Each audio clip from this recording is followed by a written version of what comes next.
I'm not a good person. Well, whatever, you're fine. I killed a kid. It's not a unique insight, but sometimes when you say the unsayable thing, you realize it wasn't that unsayable. Sounds like the story of a hero to me. I would have been straight out of there. Serious, I would have been out of that water like a tabby cat out of a bath. Don't, man. Jokes often bring a new way of looking at things, and it seemed true and right that quite quickly that someone like Roman starts making jokes, and there's something terrible about that, but there's something liberating as well. I guess I'm just trying to say, like, who's the real victim here? I waited 3/4 of an hour for a gin and tonic. Kendall sees that it's not something that's the end. Some things will continue, including a relationship and even love from his siblings. So we go see him and we tell him we just won't have it, right?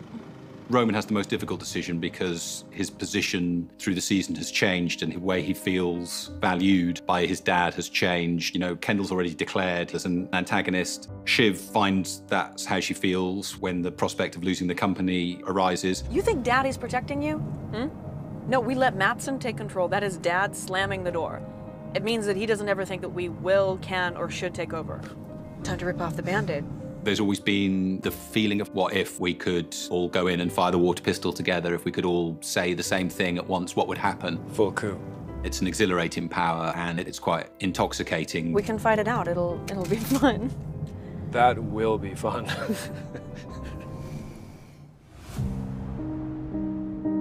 If I look at the arc of this season from the chaos at the end of episode 2. Fuck you, Plastic Jesus. You're a fucking twat. Save the planet, Ken. You're a fucking prick. And there we are, episode 9, and the siblings, however damaged, found their way back together for the first time really since their teenage years, I think. Send them in. Come in, come in, come in. I came into the scene really anxious to find our way through these pivotal moments of the first one for me, where Roman is having to face the dragon, to face his father. Can you take him out, Romulus? And to stand up to his father, which of course he palpably failed to do if we look back at season 1, episode 6. You better be smelling your fucking armpit, Romulus. There's a question about why, you know, when in the first season he wasn't able to raise his hand, and why is he able to now? Roman, I thought we had this figured out. Yeah, it just might be better, you know, if we all here. Some people would see growth. I'm on the fence about human beings, and people certainly change what they do, but in my view, people's essential selves don't change. In a way, that's what makes drama and choices interesting. I've got you. Come on, let's discuss. So I would say that the circumstances around Roman have changed. This is an opportunity, sir. He feels this weight of support that makes it possible for him to be a full sibling. You can trust me. You can't trust him.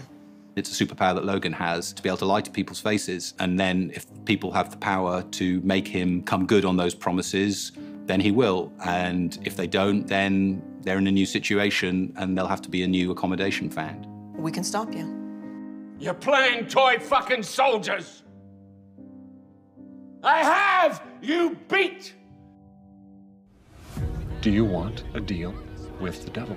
The implication is that Tom is the one who blew the whistle on the kids and enabled Logan to secure the deal which they could have stymied. Caroline, you're on. Tom's been on his way to making this kind of choice for a long time, unconsciously. What the fuck told him? Since Shiv's admission on their wedding night that she'd had an affair, since a few nights before that when she said that she doesn't love him. I think he does love her quite passionately, and she, after her own fashion, loves him. But there are a lot of caveats for both of them. If you're being generous to them, their relationship is very complicated. We're gonna force him out. Where do I fit in, Chef? Well, high up, Tom. I don't know. He's a realist and a romantic. It was one of the incredible kind of beautiful complications about Tom. So it was kind of inevitable at some point that he would put self before her. Other people who are in the family will always be a Roy, will always be in the newspapers, but Tom maybe has a certain cold calculation to make about what he needs to give if he's going to stay in that world. Hey. For a long time, I couldn't find the ending. And then we did a take where we gave Sarah's character time to process that moment. You should have trusted me. And when Tom walked over and said, "You okay?" Okay. Despite that absolutely extraordinary betrayal, she put a game face on and said, "Yep."